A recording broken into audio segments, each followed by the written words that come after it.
Hey, hello, my name is George Patterson. I work on antique lamps, lights, all kind of steampunk type thing. I actually bought this off of eBay. It actually came with a switch here, a switch in the cord, and then it had a water valve that wasn't hooked up at all. Then what I found is that trying to get a rotary switch to work inside of a 1/2 inch conduit is almost impossible.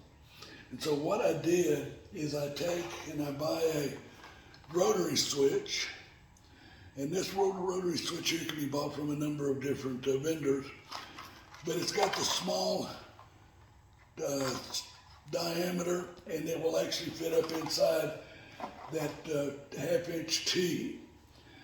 And what I do is I take and actually cut this section of this shelf bracket off around the edges, and then I take and kind of beat it and cone it into a curve, and I actually glued it with the PC11 A and B 2-part epoxy. I use it on lots of different things.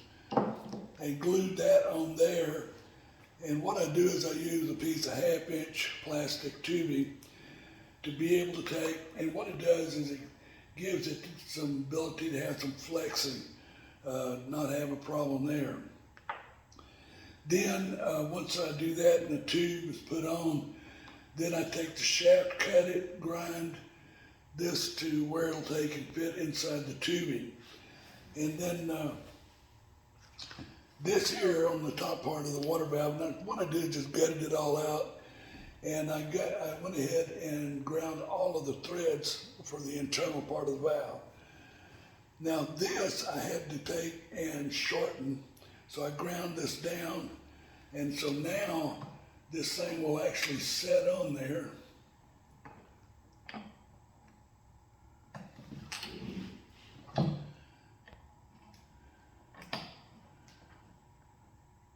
And then that way it will stay there, and the plastic has such a tight fit on everything that it will not come off there.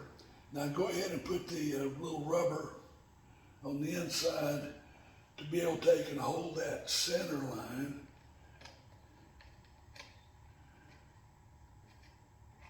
And I don't want to put a lot of compression on it because I want this to be able to turn freely.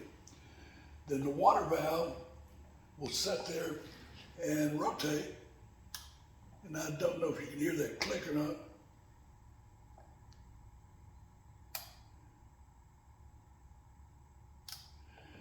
Turning the light on and off.